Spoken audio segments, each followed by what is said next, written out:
Hello everyone, I am dietitian Ramya. Welcome to my YouTube channel.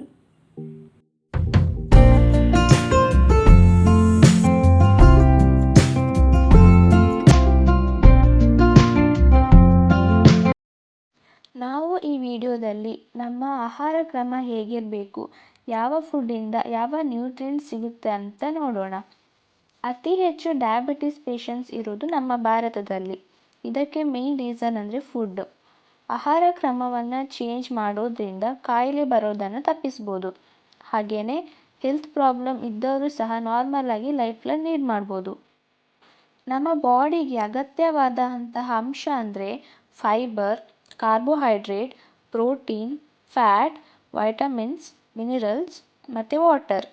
ನಾವು ಹೆಲ್ತಿಯಾಗಿ ಇರಬೇಕು ಅಂದರೆ ಈ 7 ಅಂಶಗಳನ್ನು ಸರಿಯಾದ ರೀತಿಯಲ್ಲಿ ತಗೊಳ್ಳೋದು ತುಂಬಾ ಇಂಪಾರ್ಟೆಂಟ್.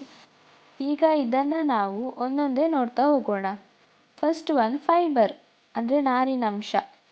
ಫೈಬರ್ ವೆಯ್ಟ್ ಮ್ಯಾನೇಜ್ಮೆಂಟ್ಗೆ, ಕೊಲೆಸ್ಟ್ರಾಲ್ ಮ್ಯಾನೇಜ್ಮೆಂಟ್ಗೆ, ಹಾಗೆಯೇ ಕಾನ್ಸ್ಟಿಪೇಷನ್ ಅಂದರೆ ಮಲಬದ್ಧತೆ ಇದಕ್ಕೆ ತುಂಬಾ ಹೆಲ್ಪ್ ಮಾಡುತ್ತೆ. ಹಾಗಾದರೆ ಯಾವ ಫುಡ್ಡಲ್ಲಿ ಫೈಬರ್ ಜಾಸ್ತಿ ಇದೆ? Fruits and vegetables. ಇದರಲ್ಲಿ ಫೈಬರ್ ತುಂಬಾ ಜಾಸ್ತಿ ಇರೋದ್ರಿಂದ ಡೈಲಿ ಇದನ್ನು ತಗೊಳ್ಳೇಬೇಕು. Second one is carbohydrate.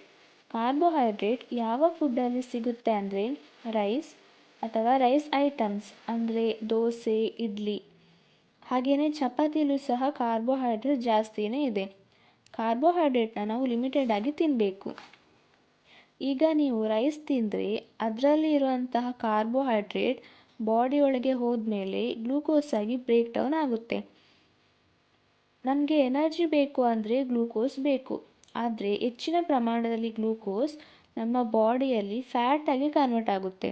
ಇದರಿಂದ ಬೊಜ್ಜು ಬರುವ ಸಾಧ್ಯತೆ ಇದೆ. ಇದರಿಂದ ಕಾರ್ಬೋಹೈಡ್ರೇಟ್ ಇರುವ ಫುಡ್ಡನ್ನು ಕಮ್ಮಿ ಪ್ರಮಾಣದಲ್ಲಿ ತಿನ್ನಬೇಕು. Third one is protein. Protein ನಮ್ಮ ಬಾಡಿಗೆ ತುಂಬಾ ಇಂಪಾರ್ಟೆಂಟ್. ಮಸಲ್ಸ್ಗೆ, ಬೋನ್ಗೆ, ಹಾರ್ಮೋನ್ ಬ್ಯಾಲೆನ್ಸ್ ಹಾಗೆ ಇನ್ನೂ ಹೆಚ್ಚು ಬಾಡಿ ಫಂಕ್ಷನ್ಸ್ಗೆ ಪ್ರೋಟೀನ್ ಬೇಕು. ಹಾಗಾದರೆ ನಮ್ಮ ಬಾಡಿಗೆ ಎಷ್ಟು ಪ್ರೋಟೀನ್ ಬೇಕು?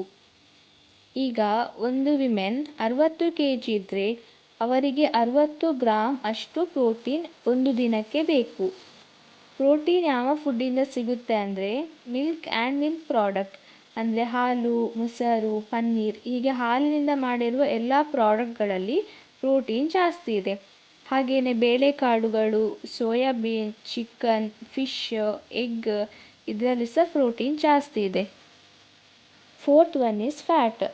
ಕೊಬ್ಬಿನಂಶ ಇರುವ ಆಹಾರ ಸಹ ನಮ್ಮ ಬಾಡಿಗೆ ಬೇಕು. ಅದು ಫುಡ್ಡಲ್ಲಿ ನ್ಯಾಚುರಲ್ ಆಗಿ ಸಿಗಬೇಕು. ಅದು ಯಾವುದರಲ್ಲಿ ಸಿಗುತ್ತೆ ಅಂದರೆ ಬಾದಾಮ್, ಪಿಸ್ತಾ, ಎಗ್ ಯೋಕ್ ಹಾಗೆಯೇ ಮೀಟಲ್ಲಿಯೂ ಸಿಗುತ್ತೆ. ಈ ಹೆಲ್ತಿ ಫ್ಯಾಟ್ HDL ಕೊಲೆಸ್ಟ್ರಾಲ್ ಅಂದರೆ ಗುಡ್ ಕೊಲೆಸ್ಟ್ರಾಲ್ನ ಬಾಡಿಯಲ್ಲಿ ಜಾಸ್ತಿ ಮಾಡೋದಕ್ಕೆ, ಹಾಗೆಯೇ LDL ಕೊಲೆಸ್ಟ್ರಾಲ್ ಅಂದರೆ ಬ್ಯಾಡ್ ಕೊಲೆಸ್ಟ್ರಾಲ್ ಇದನ್ನು ಕಡಿಮೆ ಮಾಡೋದಕ್ಕೆ ಹೆಲ್ಪ್ ಮಾಡುತ್ತೆ. Fifth one is vitamins and minerals. Vitamins and minerals ನಮ್ಮ ಬಾಡಿಗೆ ತುಂಬಾ ಇಂಪಾರ್ಟೆಂಟ್. ಯಾಕೆ ಅಂದರೆ ನಮ್ಮ ಬಾಡಿಗೆ ಹೇರ್, ಟೀತ್, ಬೋನ್, ಸ್ಕಿನ್, ಬ್ರೈನ್ ಫಂಕ್ಷನ್ ಹಾಗೆಯೇ ಬಾಡಿಯ ಎಲ್ಲ ಫಂಕ್ಷನ್ಸ್ಗೆ ವೈಟಮಿನ್ಸ್ ಆ್ಯಂಡ್ ಮಿನರಲ್ಸ್ ತುಂಬಾ ಇಂಪಾರ್ಟೆಂಟ್. ಇದು ನಮಗೆ ಸೊಪ್ಪು, ತರಕಾರಿ, ಫ್ರೂಟ್ಸ್ಗಳಲ್ಲಿ ಜಾಸ್ತಿಯಾಗಿ ಸಿಗುತ್ತೆ. Sixth one is water. ತುಂಬ ನೀರು ಕುಡಿಯೋದ್ರಿಂದ ಬಾಡಿನ ಹೈಡ್ರೇಟ್ ಆಗಿ ಇಡ್ಬೋದು. ಹಾಗೆಯೇ ಸ್ಕಿನ್ ಗ್ಲೋಗೆ ಕೂಡ ಒಳ್ಳೆಯದು. ದಿನಕ್ಕೆ 2ರಿಂದ 3 ಲೀಟರ್ ನೀರನ್ನು ಕುಡಿಲೇಬೇಕು. ನಮ್ಮ ಬಾಡಿಗೆ ಬೇಕಾಗಿರೋ ನ್ಯೂಟ್ರಿಯೆಂಟ್ಸ್ ಯಾವುದು ಮತ್ತು ಅದು ಯಾವ ಫುಡ್ಡಲ್ಲಿ ಸಿಗುತ್ತೆ ಅಂತ ತಿಳ್ಕೊಂಡ್ರಿ. ಹಾಗೆಯೇ ಅದು ಯಾವ ರೀತಿಯಲ್ಲಿ ನಾವು ತಿನ್ನಬೇಕು ಅಂತ ನೋಡೋಣ. ಒಂದು ಪ್ಲೇಟಲ್ಲಿ 1/4 ಭಾಗದಷ್ಟು ಮಾತ್ರ ರೈಸ್ ಇರಬೇಕು. ಇನ್ನು 1/4 ಭಾಗದಷ್ಟು ಪ್ರೋಟೀನ್ ಇರುವಂತಹ ಫುಡ್. ಇನ್ನು ಅರ್ಧ ಭಾಗದಷ್ಟು ಸೊಪ್ಪು, ತರಕಾರಿ, ಫ್ರೂಟ್ಸ್ಗಳು ಇರಬೇಕು. ನೀವು ನೋಡ್ಬೋದು ಈ ಪ್ಲೇಟಲ್ಲಿ ಎಲ್ಲ ನ್ಯೂಟ್ರಿಯೆಂಟ್ಸು ಇದೆ. Carbohydrate, fat, protein, fibre, vitamins, minerals ಎಲ್ಲ ಇದೆ. ಈಗ ಇದನ್ನು ಬ್ಯಾಲೆನ್ಸ್ಡ್ ಡಯಟ್ ಅಂತ ಹೇಳ್ತೀವಿ. ಮೇನ್ ಪಾಯಿಂಟ್ ಏನು ಅಂದರೆ ಔಟ್ಸೈಡ್ ಫುಡ್ ಅಂದರೆ ಬೇಕರಿ ಫುಡ್, ಫ್ರೈಡ್ ಫುಡ್ ಇದರಲ್ಲಿ ಟ್ರಾನ್ಸ್ ಫ್ಯಾಟ್ ಇರುತ್ತೆ. ಇದನ್ನು ಜಾಸ್ತಿ ತಿನ್ನೋದ್ರಿಂದ ಹಾರ್ಟ್ ಪ್ರಾಬ್ಲಮ್ ಅಥವಾ ಒಬೇಸಿಟಿ ಬರುವ ಚಾನ್ಸ್ ಇದೆ. ಸೊ ಇದನ್ನು ಅವಾಯ್ಡ್ ಮಾಡೋದು ತುಂಬಾ ಒಳ್ಳೆಯದು.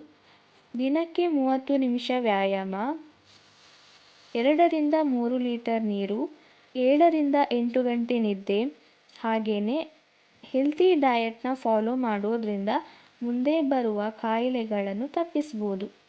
ವಿಡಿಯೋ ಇಷ್ಟ ಆದರೆ ಲೈಕ್, ಶೇರ್, ಸಬ್ಸ್ಕ್ರೈಬ್ ಮಾಡಿ. ಇನ್ನೂ ಹೆಚ್ಚು ವಿಡಿಯೋಗಳಿಗೆ ಕಮೆಂಟ್ಸ್ ಮಾಡಿ.